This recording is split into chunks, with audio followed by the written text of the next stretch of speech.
Hello, welcome to another episode of Studio Sessions from GivingWorks Studio. I'm Charles Cox with Kevin Mangini here, and we use these little conversation sessions to get really to go deep and have nice conversations with people in the industry of fundraising, helping nonprofits, universities, other groups of that ilk. And we are very fortunate to get to talk today with a gentleman by the name of Luke Dringoli, who is with GoFundMe Pro and has done some amazing work there, as well as with other organizations, and has some great news and intel to share with us. So welcome, Luke. Thank you very much. Happy to be here. Thanks so much. Thanks for joining us. We really appreciate you, especially taking time this very busy time of year. The end of year, obviously, is heavy giving season, but thank you very much for taking the time to talk to us today, because we know you have a lot to talk about with stuff you've been doing at GoFundMe Pro. In way of introduction, for those who don't know GoFundMe Pro, I mean, what cave have you lived in? Just want to make sure everybody knows it's the world's largest giving platform with over $40 billion raised worldwide from a community of 200 million, right, Luke? A little over 200 million, yeah. Wow. Which is pretty amazing, with tens of millions of donors participating annually, hundreds of thousands of different campaigns at any given moment. So because of that, one thing that I felt was really interesting that we wanted to talk to you about is, obviously we do a lot of work with universities or other clients. And so we're focused in on that client's objectives and mission within the broader context. But you get to really look at that broader context and get visibility across a wide range of donors and also audiences, like many sort of small niche audiences that have really responded to certain messaging in different ways, and really can sort of look at what drives giving across a wide range of organizations, what slows it down, what helps people build momentum, etc. So I'll just quickly rattle off some of your background, and then Luke, you can jump in and tell me everything I got wrong. So former VP of technology at Media Cause, you've led marketing technology strategy for hundreds of different mission-driven organizations through that. A lot of deep experience across Classy, Fundraise Up, HubSpot, etc. You've also built some AI-driven tools with Cornell, right? Cornell's Cat GPT. And you're also a board member at Madeline James, grounding in a sort of a family-centered, need-driven donor journey. So just feel free to tell me any of that is not what you want me to throw in something else. It's all nonsense, complete nonsense. No, that was perfect, I'm Charles. just going to jump in here for a second. And Luke, obviously, I think Charles mentioned, but we all worked together back at Story Worldwide years ago. And, you always brought an incredible perspective to the world of social media and using data and technology to make the experience more frictionless for people. And so, I'm really looking forward to getting into this conversation, because while you've been focused on, GoFundMe Pro has a larger perspective than anybody when it comes to data insights on fundraiser giving. So for the various people who are hopefully watching our podcast in the tens of thousands, I think it's going to be helpful to really get the insights from the top. I know one of the focuses today is that GoFundMe Pro just put out a year-end report. And just wanted to kind of jump in there and see if we can talk about some of those findings, and then hopefully from there, people can pick up and learn from it for their own areas. Yeah, I mean, this really is sort of like our year-end wrapped report here. And, it's an exciting time for us, exciting for me to be here with you two and to reconnect. But yeah, we're looking at some, really promising results amidst, a difficult climate, I'll say. We released this just this past week. And, one of the key announcements we shared was that we saw nearly 79 million donations being made over the course of the year.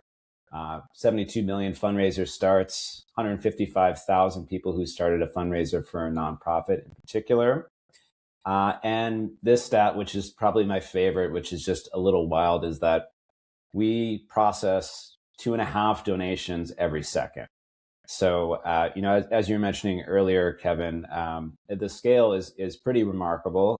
And we certainly feel a responsibility to every donor that comes to our sites to make a gift. And, our focus really is in, completely optimizing that experience, making it as frictionless as possible. And then, where my work, broadly speaking, comes in is working with our nonprofits to both solve for their immediate and long-term needs. Something I'll share this past year, and Charles, as you mentioned, we just came off of Giving Tuesday as well, where we saw record numbers there as well. But where this has been difficult for nonprofits is that this is an environment where donor acquisition costs are through the roof. This is in spite of, more and more money being spent on advertisements to reach people to hopefully generate donations. But that's broadly speaking gone up quite a bit in the past few years. And, we see a need to not only solve for providing software to nonprofits to make it easy for people to give on their own surfaces, like their website, as well as on social media, but also helping them with this, I would say, key challenge of the times, which is how do you acquire net new individuals, bring them into your mission? In the case of higher education, bring them kind of back into the fold if they're alumni or people who follow the university. How do you kind of tap into different places? How can you be everywhere that people are and make it easy to kind of give on their terms? So yeah, we saw a lot of reason for hope, a lot of inspiring moments over the past year. I mean, I encourage everybody to take a look at the report. It's on our website on GoFundMe. I'm sure we'll share a link in the description as well. Absolutely. But excited to get into a lot of the specific findings and certainly how they relate to what you all are doing at GivingWorks Studio. Fantastic. Thank you. Thank you for that. I want to touch on, you mentioned the word frictionless, reducing friction for donors. And to me, I wonder how much of that, obviously that's essential when you're trying to bring in people, but how much of that had an impact on the you mentioned this acquisition cost sort of increasing for people this year. Do you think that there's still a lot of nonprofits out there that are just making that donation process way too difficult, and people are with our short attention spans, people are just giving up along the way? Well, yeah, I mean, I think it's a multifaceted problem. I think, when you think about something like acquisition costs, I think first and foremost, I don't need to tell you two this as marketers, and myself as well in my past life working with you all, that things are noisy, especially online. And nonprofits aren't just competing with other nonprofits, other worthy missions, but they're competing with every for-profit out there. And they're all increasingly getting better at getting somebody's attention, convincing them to perhaps part with their hard-earned dollars for a product or service, and making it harder for nonprofits to kind of appeal to them and pick up the scraps. So it's very noisy, noisier than ever, especially online.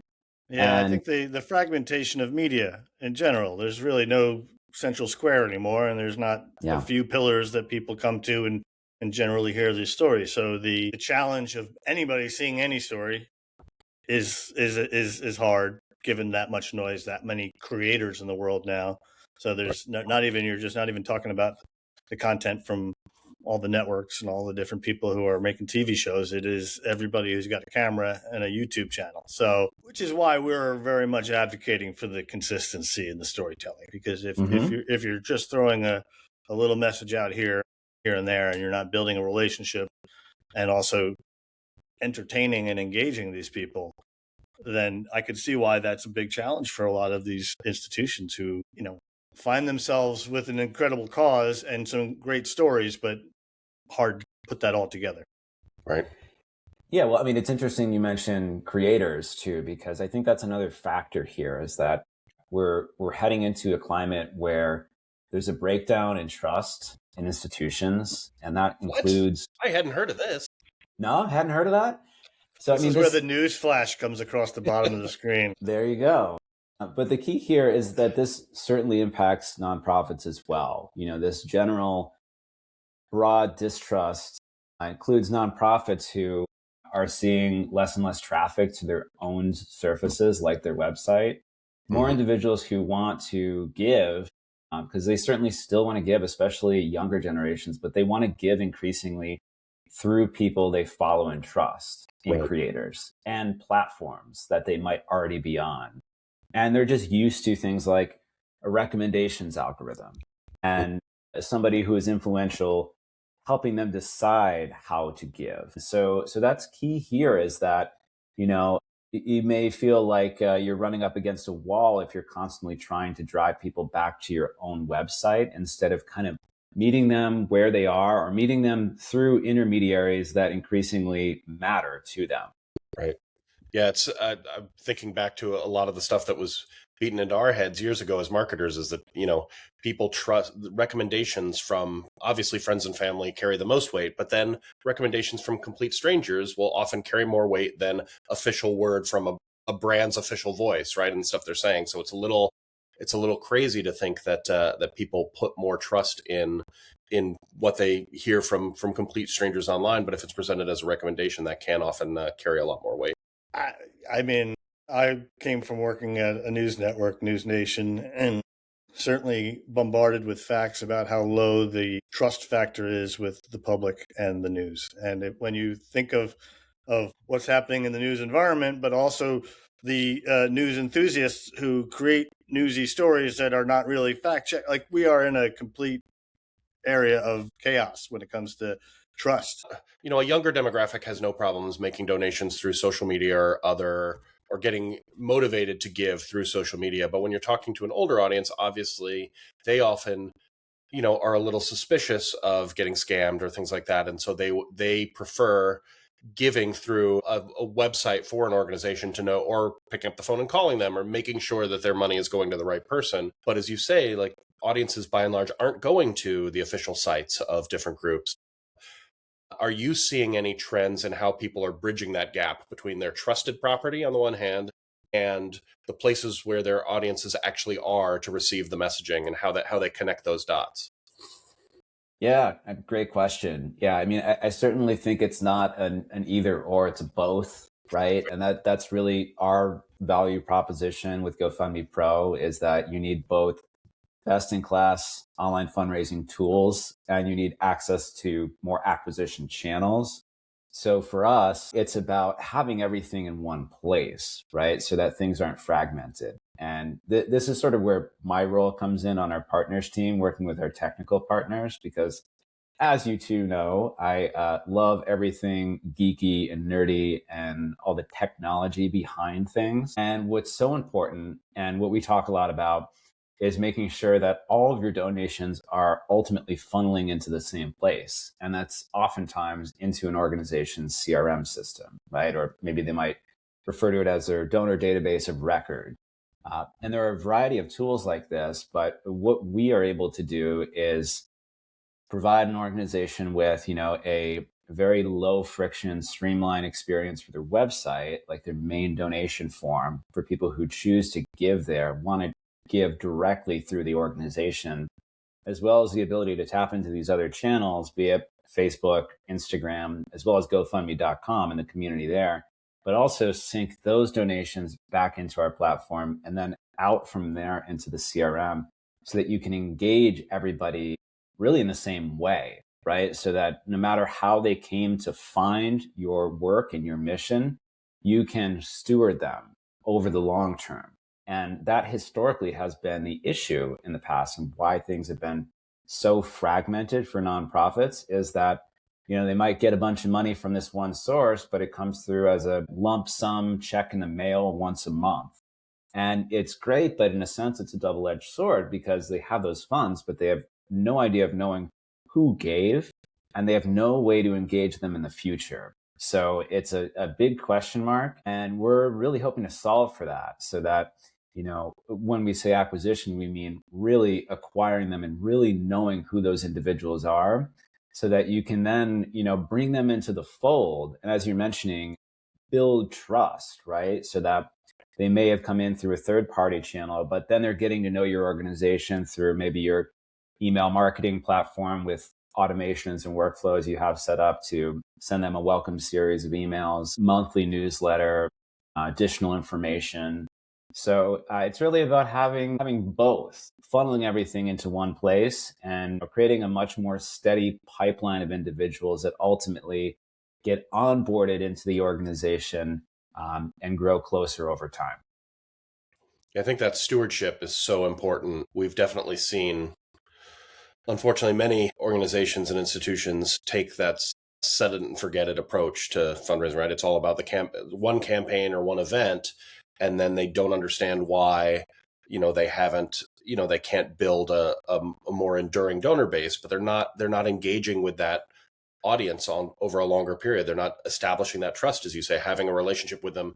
That, I mean, from the person's standpoint, from the donor standpoint, they only hear from that organization when they're being asked for money, which is such a turnoff to them, right? Like it's so off-putting when they want to be able to support this organization they have passion for and they believe in, but they're not hearing about the impact. They're not hearing about the things the organization is doing. They're just hearing, hey, it's Giving Tuesday or wherever. Don't you want to give to us? And then, obviously with negative effect. So it's Yeah, I mean, and what I'll say there as well, where having good technology comes into play too, is that you can sort of show those individuals that you know them on an ongoing basis if you have all the data on them, because you're then able to do things like on our forms, we have this feature called intelligent ask amounts, where we are able to optimize the amounts on the form, the suggested ask amounts on a per person basis.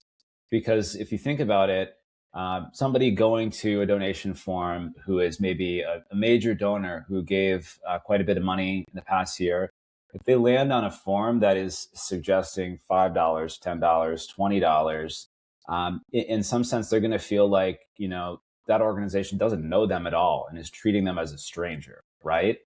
And so it's quite important that your ask matches the individual that you're speaking to, right? And so all that starts with truly knowing them, having a good sense of their total history with your organization, and then making asks that are, commensurate to, their background, their ability to give, their closeness to the institution, all of that. I mean, that speaks to the data and the personalization of messaging that is so important, and becoming more table stakes as AI becomes a part of more people's marketing formats. Is how do I make this stand out as I'm talking directly to you? And I think that makes a lot of sense. When you look at the year in help report, what patterns stood out to you that certainly anybody in the fundraising world should know? Yeah, sure. So, we had a couple of interesting trends that we highlighted.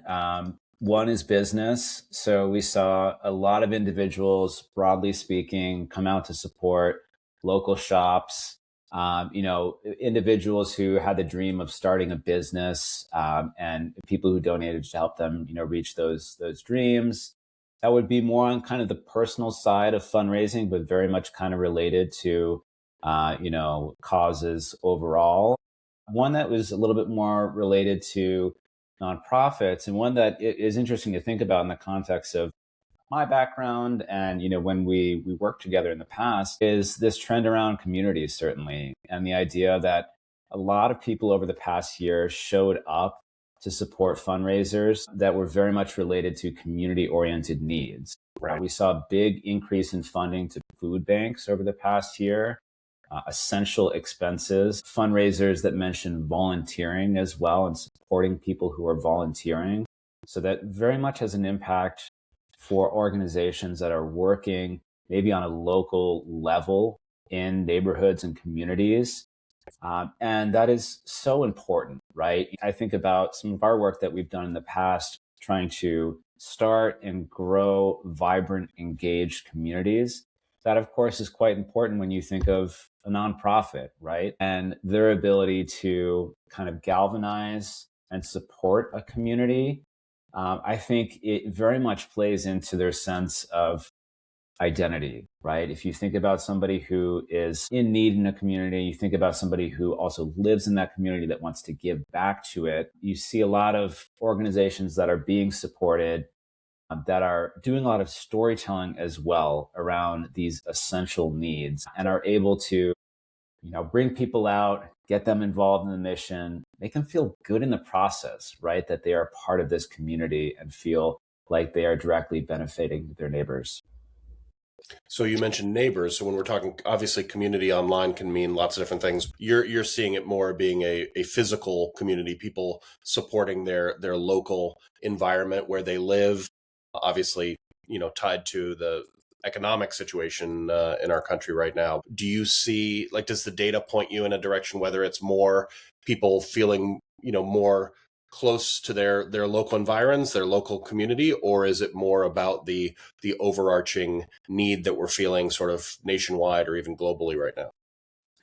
Yeah, so I'd say probably a little bit of both. I mean, you certainly have people who, I mean, if we think of all of our own experiences, I'm sure as well, especially at this time of year, you're apt to donate to organizations that are working in your physical surroundings. But I also think, and why I mentioned what I mentioned about identity is I think it also can translate, even if you're not in close physical proximity.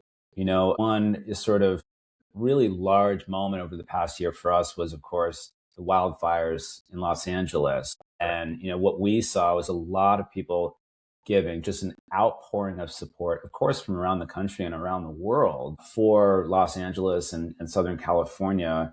And, I myself used to live in Los Angeles, no longer live there. I'm back in the Northeast, but I certainly donated as well. And I think that is where you have the opportunity, certainly, to galvanize support around a community among people who might not even live there, but can just relate to it on some level. And maybe individuals who have lost their house as well, maybe not in the same circumstances through a wildfire, but can relate on some level. And through the tools that we are able to provide on a platform like GoFundMe, can sort of really inspire people to help out, through regular updates, photos and videos, and just that sort of ongoing crowdfunding aspect.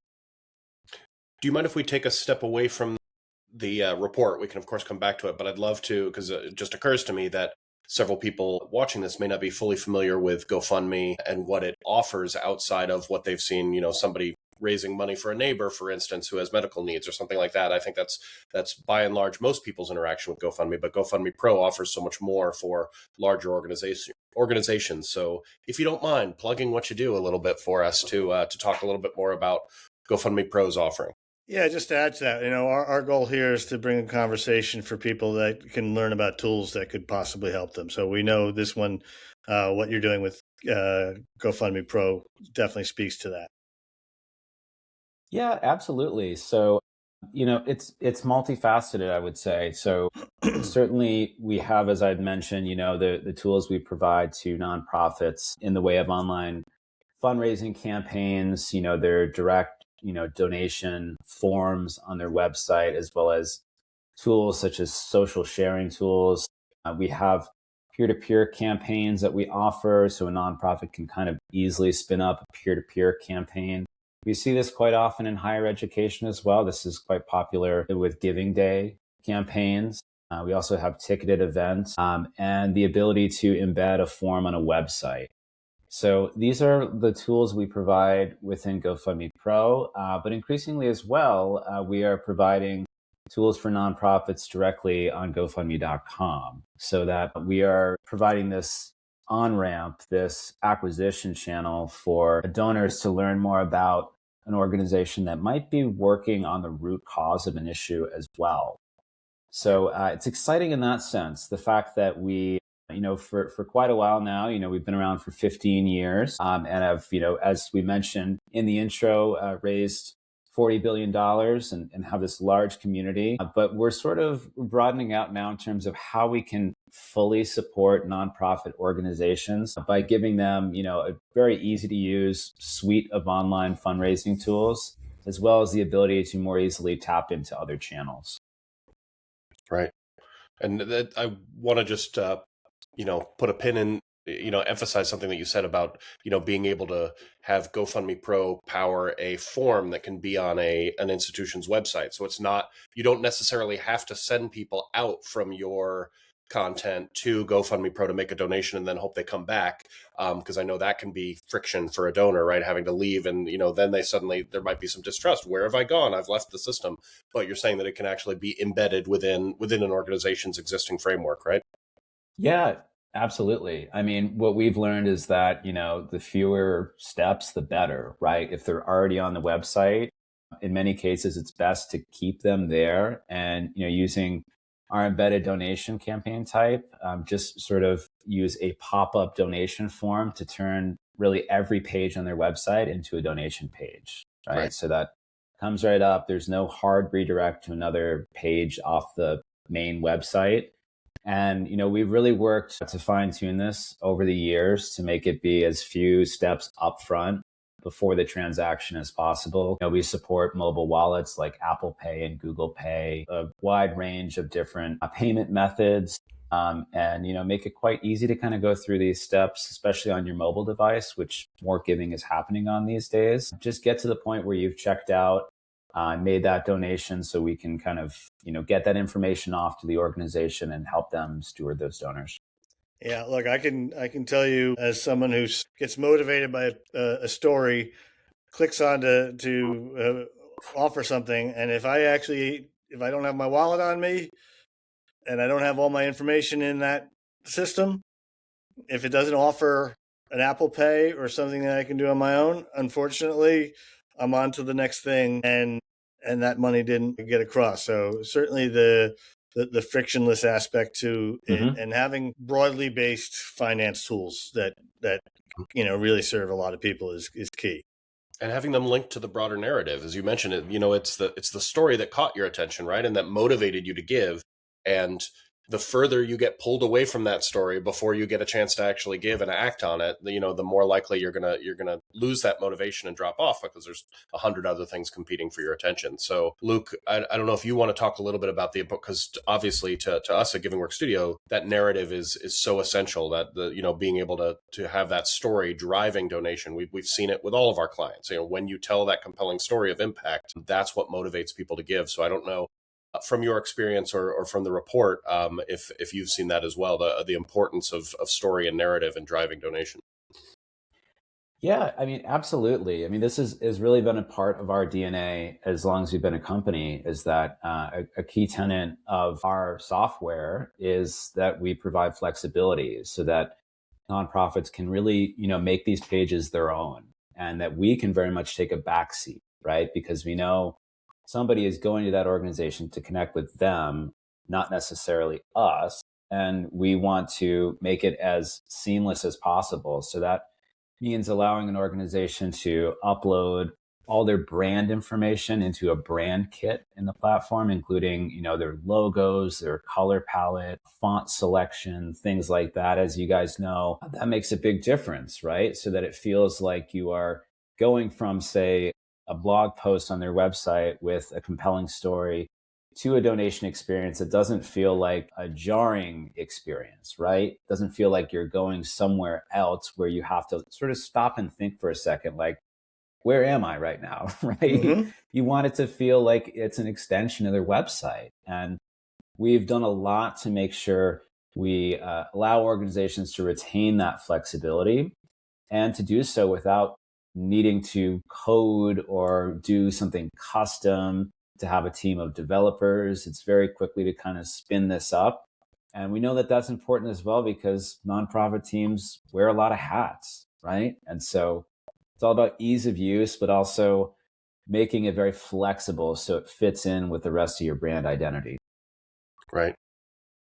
Absolutely. I think, and it's interesting, we obviously, we've had clients, and I'll sing the praises of Purdue again, as they're a great example of an institution who has been willing to let their audiences run with the messaging, right? We've helped them create a lot of great messaging around their campaigns for their Day of Giving and other campaigns, but they're admirably very willing to let their audience take the materials and run with it, and show their own fandom in various ways to help spread, because that really gets an authentic message to that person, then spreading to that person's audience. Then we have other brands that are, understandably much more protective of their brand, and not wanting to let people customize things too much. So I know, GoFundMe, from most people's, point of view, their first interaction with GoFundMe has been in a crowdsourcing environment. How does GoFundMe Pro sort of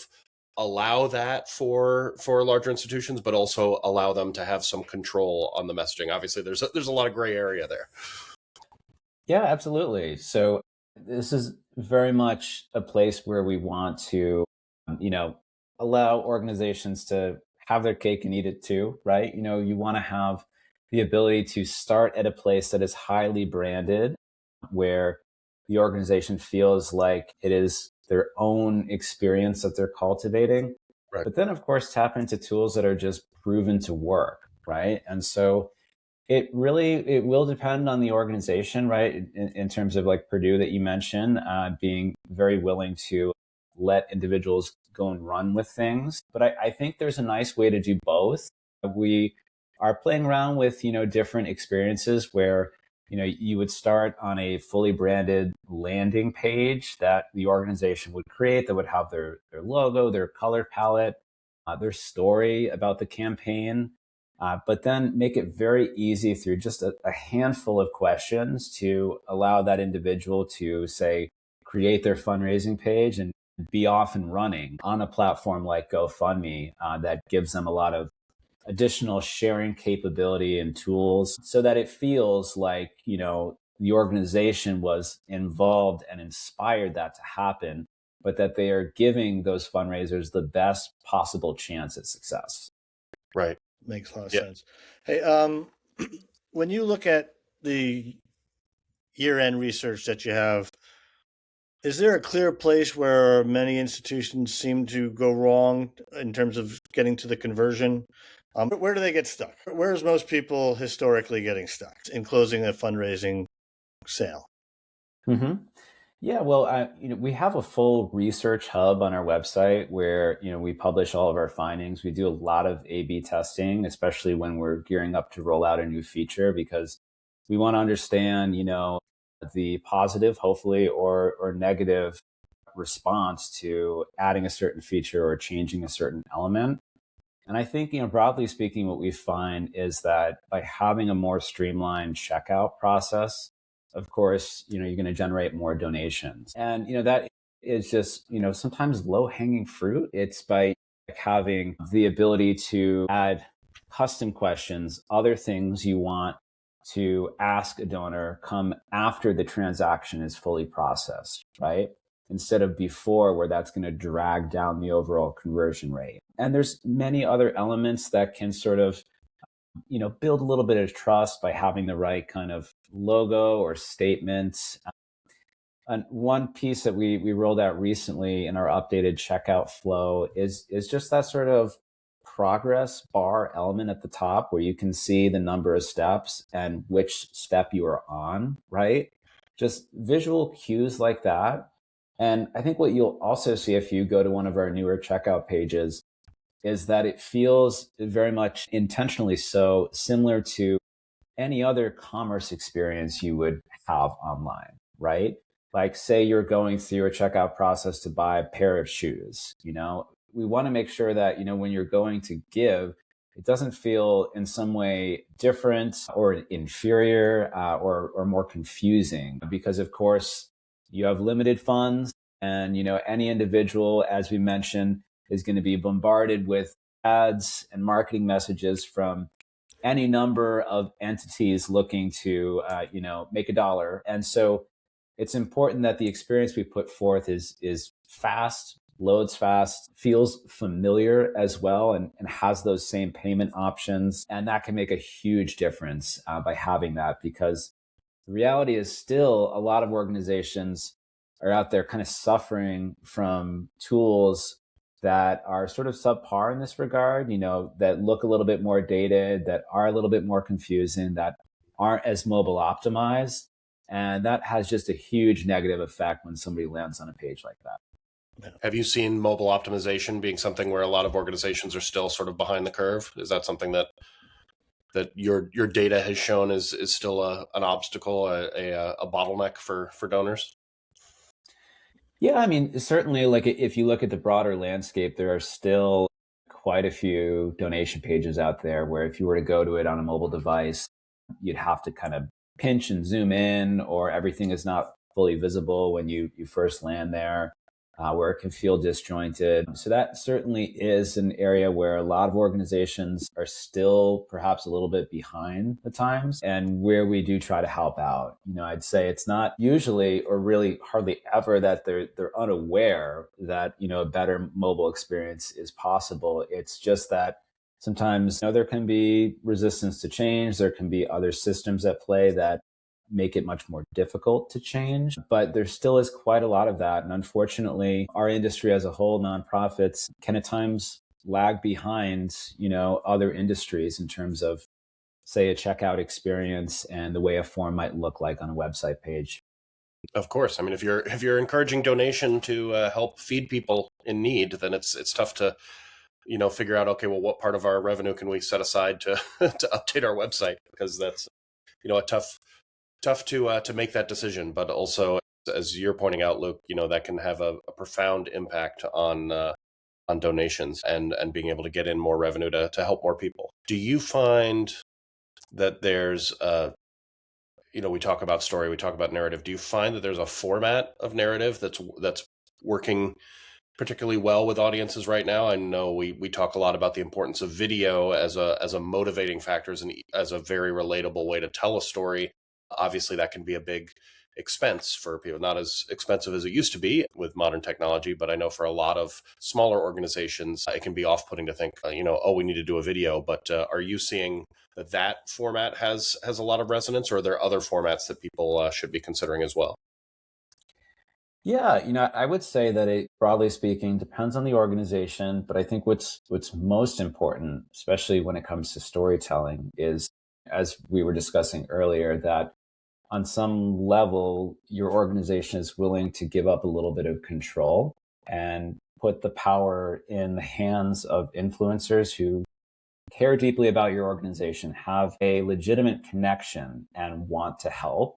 Mm-hmm. And in that way, just give them the tools so that they can sort of figure out the right format for their audiences, mm-hmm. which at the end of the day is about acquisition, right? Is appealing to new potential pools of donors through trusted intermediaries. And one thing I'll share there that we've built to hopefully help in this sense is a tool called Live Fundraising Tools, which is the ability on GoFundMe, say if you are a creator, to use one of our sharing options to share widgets live in a stream.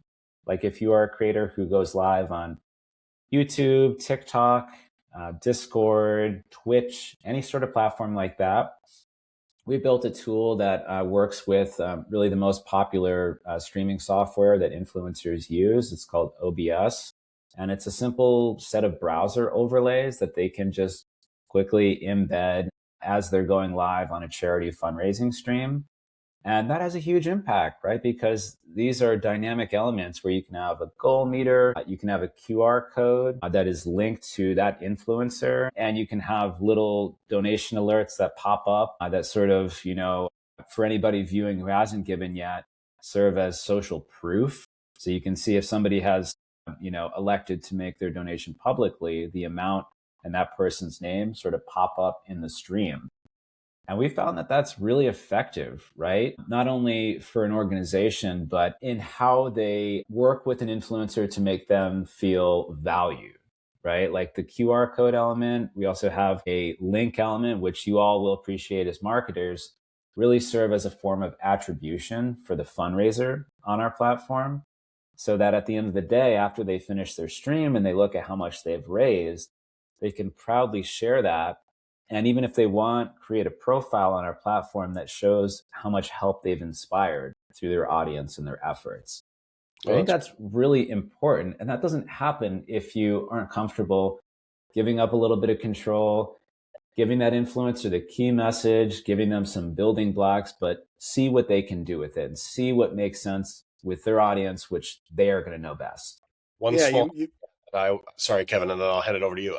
One small caveat I just want to throw in when it comes to influencers. I know among some audiences, influencer can be a dirty word, right? Because we've all seen plenty of examples of institutions and brands, especially hiring an influencer to try to get the word out, and because of their large social audience, without bothering to take the time to make sure that this influencer is relevant to your mission and believes in your mission.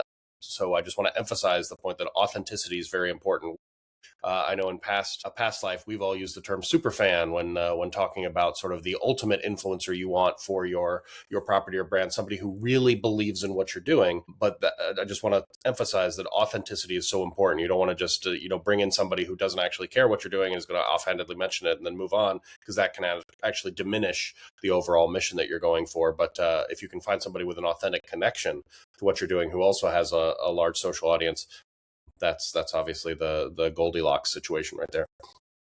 Yes, you can make it legendary. No, I think, when you talk about that live widget or however you want to refer to it, I think what you're doing is you're getting the content and the opportunity to act on it right next to each other. And that's really the steps that you're talking about. That's a great feature where I could see it helps everybody, but it would be impossible for them to all understand how to code that. To be able to create that as a easy add-on to what they do, those are just more ways that you're making it frictionless. Mm-hmm. Yeah, that's a key takeaway. No coding required. Well, something I'll also share here is this reminds me of one of our customers at GoFundMe Pro, an incredible organization called Stand Up to Cancer. I'm sure you've heard of them before. Oh, yeah. They have one of the longest running gaming and influencer programs. And, we had Andy Stieg, who heads up the influencer efforts over at Stand Up at our collaborative conference last year. It does feel like a concert. It's pretty fun. But he shared some great advice on stage. We had a session with him, and he talked about the importance of seeking out, as you all are mentioning, the right influencers, and really not necessarily those with a large audience, because as you know, those numbers can be inflated and they don't mean all that much if that person doesn't have a genuine connection to the mission. Exactly. He talked about some influencers that he's worked with for many years, year over year, to grow alongside them, individuals who had that genuine connection. For Stand Up, it was, an influencer who might have been personally impacted by cancer. And while they might have a small audience, they see a genuine connection and they see, a place where this community might grow and want to be their partner in it. And so if we're thinking about higher education here as well, in those institutions, of course, it starts with alumni, right? And individuals who are active online, who may, have a passion for where they went to school, may be well regarded in the community. And it's not necessarily the most important thing that they have a large audience, but of course, it's much more important that they have an engaged audience and are genuinely connected to the work so that they can be just an authentic messenger at the end of the day. Absolutely. Yeah, that authenticity is so very important. I would love to, since we're talking about higher education now, just to ask, you've talked about before about micro communities and you talked about how the report, we're talking about sort of people in their local environment, supporting efforts in their local environment. But obviously when you're talking to universities, sometimes those audiences are very far flung geographically. But could we talk a little bit about how micro communities can still be an entity within that environment, right? Because you can focus in on people's interests like athletics or, different sports teams, fraternities, identity groups. Like, how have you seen some of those communities that maybe don't have a geographic connection develop into powerful fundraising mechanisms? Yeah, well, I certainly think it's an element that you have to put into play for a campaign. Like, you have to think about, as I mentioned earlier, giving as identity, and somebody might have an identity related to a school, but they might have a sub identity or a community within the community that they are even more closely aligned with, and that relates them to the larger mission and organization. Something we see as really effective here is, mentioned earlier, one of our campaign types is peer-to-peer campaigns, and a lot of institutions will use this for, as I mentioned, a giving day. And one of the key features is not just fundraising pages for individuals, but fundraising teams, and giving individuals the ability to create or join a team. And so their numbers can ladder up to that team. where somebody might give through them or they might give to the team itself, but sort of playing up that element, right? Playing up the competition there. I know you two did such a great job at that with your past work with Purdue, Columbia, organizations like that. I think that matters now more than ever. I think you can do that and tap into these influencer communities as well, as we're talking about. But I think you have to have the tech infrastructure there. You have to have the features so that you can roll up a lot of individual fundraising efforts into one of these micro communities and display it on something like a leaderboard. And Right. this is where we've done a lot of work with our partners who have tapped into our platform and used our APIs, which are very near and dear to my heart, to build very custom experiences for organizations where they might have a landing page that has quite a bit of added functionality with rolled up leaderboards for individual teams or colleges, aspects where you might have individual pages for an entire team with a separate story, different micro challenges based on the hour or the day, and then just visualizations that show how everything at the end of the day is laddering up to a single massive goal. Right. Yeah, I think it's so important to not lose sight of the fact that even though your mission as an organization may be very important and serious, sure it is, but giving can still be fun. Supporting that effort should still be fun because you're trying to emphasize that people are having a positive impact. So you can definitely, some organizations may steer clear of the idea of leaderboards, whatever, because they feel that that's not serious enough. But that really makes the giving process more enjoyable for the audience, and because they want to come away with a positive idea of like, oh, I've made a difference, but I've also, it was also an enjoyable experience. Yeah, I'm part of something bigger than myself too. I think there's that sense of motivation by being in a group and on a team. Yeah, even for major donors. I mean, we've seen that with multiple clients where they were worried that a Giving Day effort might sabotage might make major donors feel that they aren't as important, or may make them feel that, and we found by and large it's the opposite, where they actually have to convince major donors, okay, well, maybe this Giving Day is so huge, maybe you want to be part of another effort later because we don't want everything here. But we've also seen that those kind of events can just motivate people all up and down the food chain in terms of donors, where you're getting, major donors as well as people who otherwise maybe wouldn't have donated at all, but you're making it easier for them to just, avoid their normal, morning coffee that day, and put that money into a larger pot of money from lots of different donors to really sort of be part of a broader impact than they might think that they're capable of. Yeah, I mean, one thing I'll just share to add on to that is, we've seen a resurgence lately in challenge-based peer-to-peer fundraising. And I mean, you probably think of like the ice bucket challenge and a lot of those efforts, which feel like forever ago at this point. But a lot of that has come back and is also aided by technology, of course. Mm-hmm. We recently launched an integration with Strava, which of course is a very popular app for tracking your runs, other exercise related health metrics. And what we rolled out is the ability to start a fundraising campaign with a challenge component where the organization might pre-configure a certain goal per fundraising page. Like say it's about miles that matter. And it's, we're challenging you to run 10 miles this month or to swim 5 miles this month.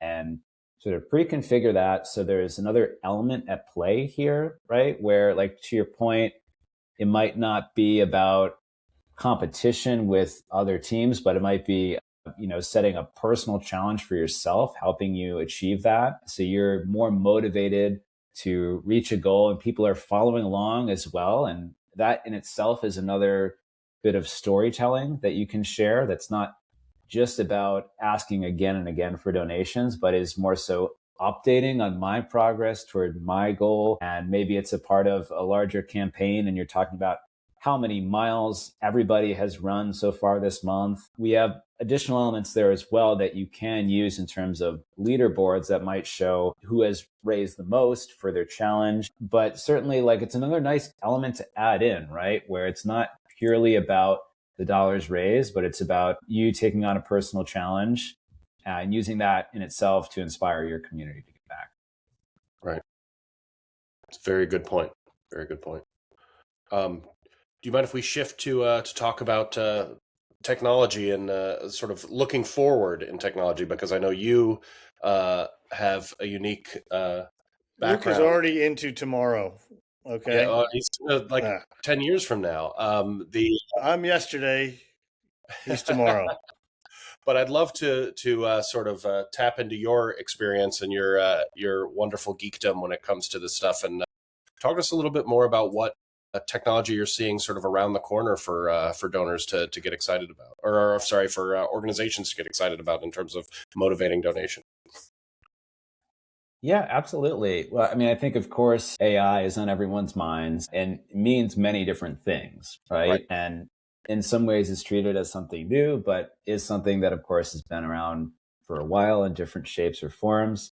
But I do think it's impossible to ignore at this point. But it is in many ways like the internet at large. It's not one thing. It's not all bad or good, but it is how you use it that matters. And certainly, we're building a lot on our platforms to help nonprofits who, of course, are wearing many hats, and would be great if they didn't have to wear so many, and could have a little bit of help to make things easier, such as, when you're first creating your campaign, giving you suggestions, as well as what I mentioned earlier about using our large data set to intelligently suggest ask amounts that you might put forth to your donors. But I think, beyond that, it's an interesting moment here where I think for a lot of online fundraisers who are working at nonprofits, there's a lot of uncertainty around this new technology and how they might be able to use it. But increasingly, what I'm seeing is more in the way of community resources to help them.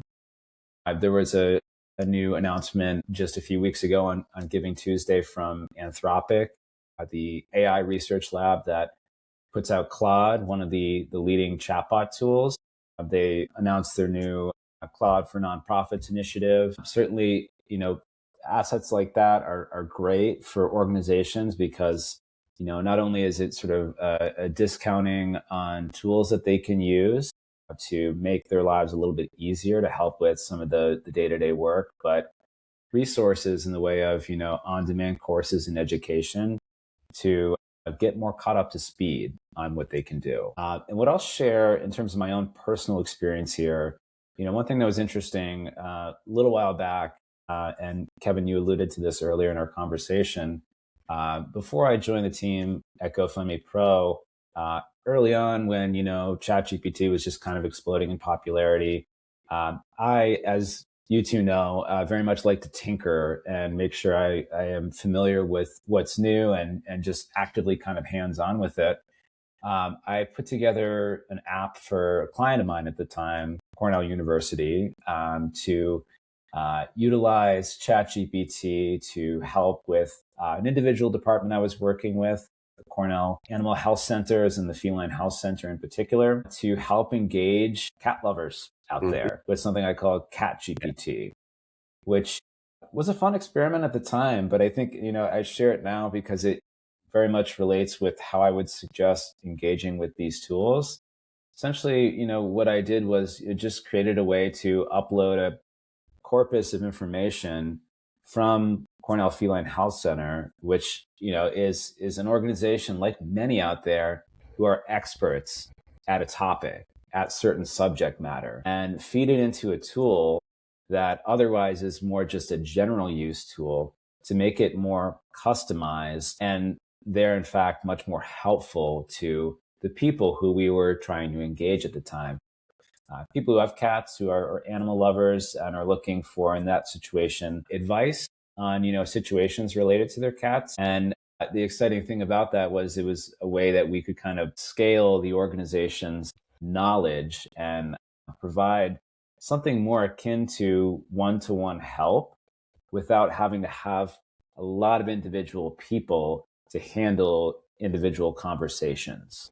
So I very much advise approaching it in that way, to just get in the habit of using these tools on a daily basis, seeing what you can do to kind of replace your instincts to use something like Google with a chatbot tool, and seeing what kind of response you get, seeing if it helps, and tapping into some of these free resources that are available for nonprofits in particular.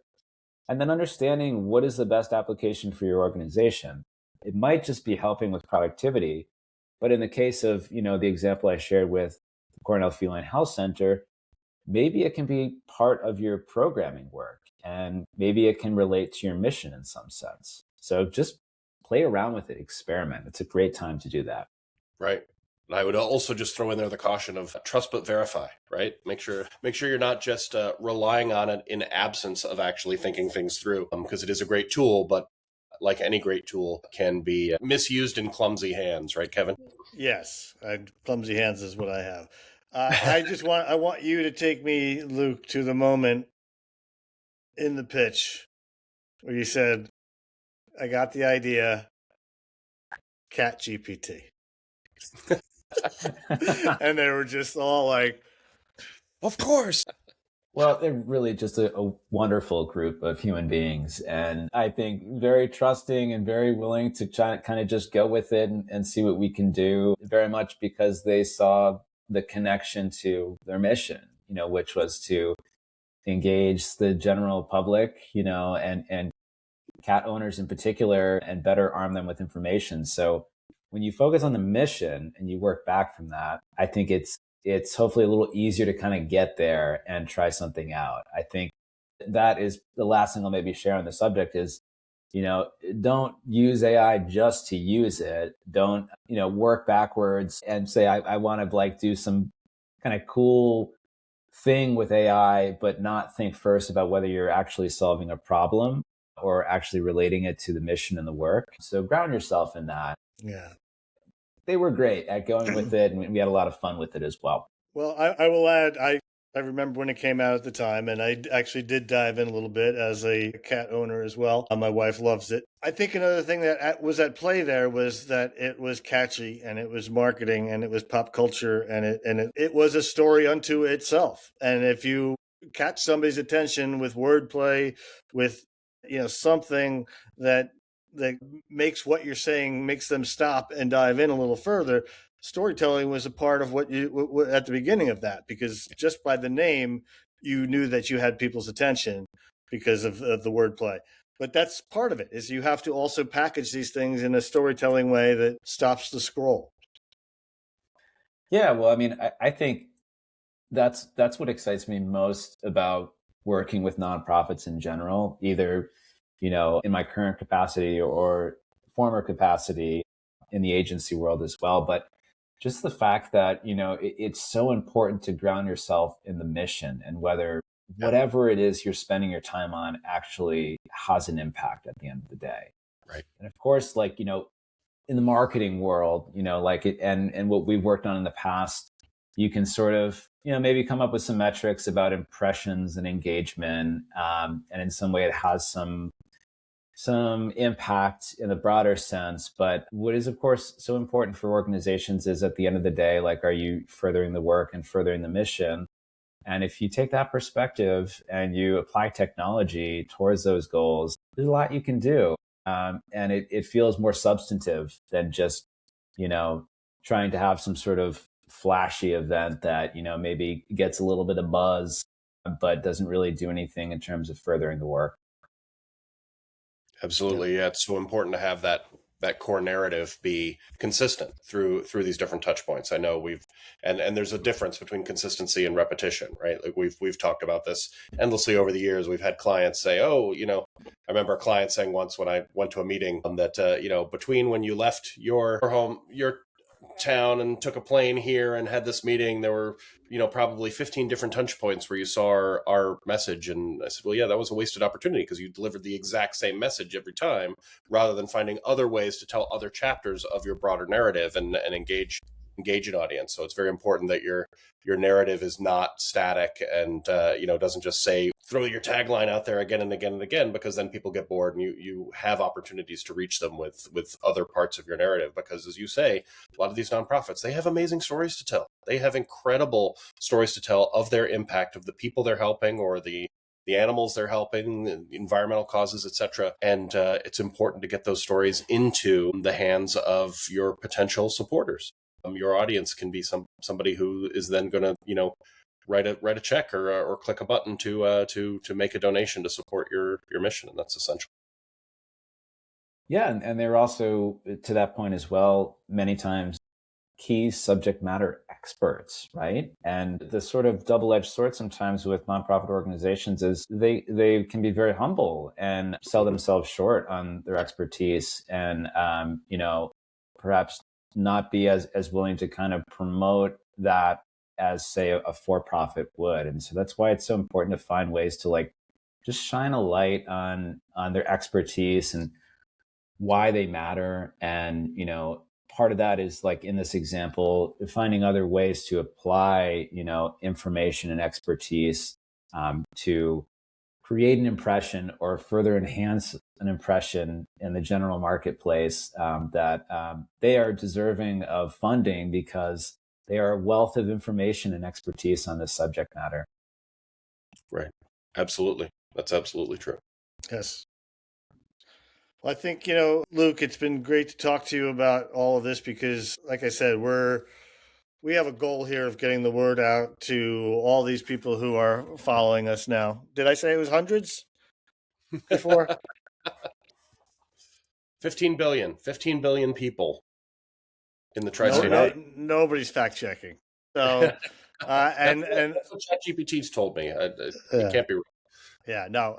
And a lot of incredible learnings for people to take away and understand how they can make their fundraising efforts more impactful, and also lower amount of work associated with it because of a lot of the automation that you've brought into play, and GoFundMe Pro has brought into play. So Charles is going to close. He's written a rap song, 26 Reasons to Love Luke Dringoli in 2026. So Charles, you want to take it from here? Yeah. Wow, that's putting me on the spot. I'm just going to freestyle a little bit. No, I would like to close. I would like to close by asking you, Luke, to share if you have any sort of like one main tactic or shift, behavior shift that you would recommend for an organization, for an institution that might help them with fundraisers as they look into 2026 and are planning out what they're thinking to do next year. Like, what would you recommend? Obviously, you're recommending that GoFundMe Pro be a center of that, but what would you recommend in terms of their tactics and their behaviors? Other than calling GivingWorks Studio, but that's it. Okay, go ahead. Well, yeah, of course. Of course. That's number one on the list. Yeah, no, it's a great question. I would say, first and foremost, tap into free resources.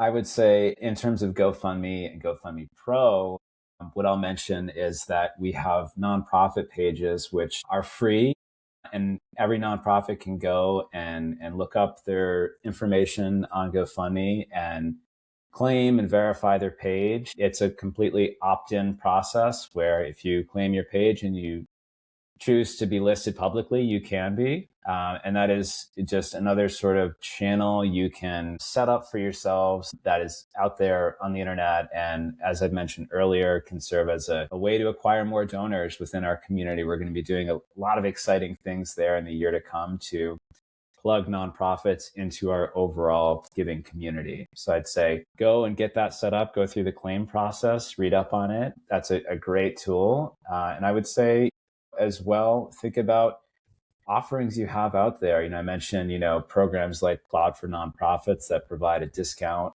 to all qualified nonprofits for their generative AI software.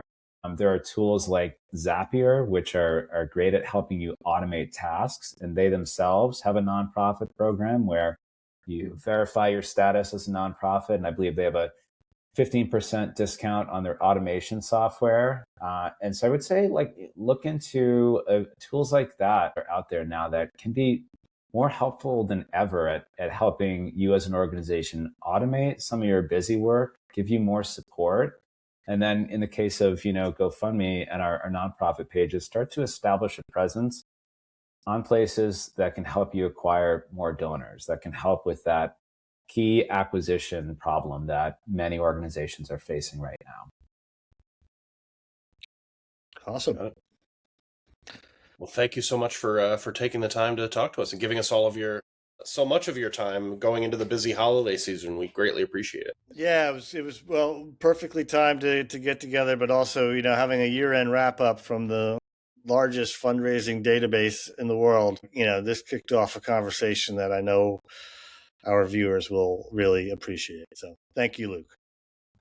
Well, thank you both. Happy to do it. It was a joy to reconnect, and happy holidays. Happy Same holidays. to you. All right, take care.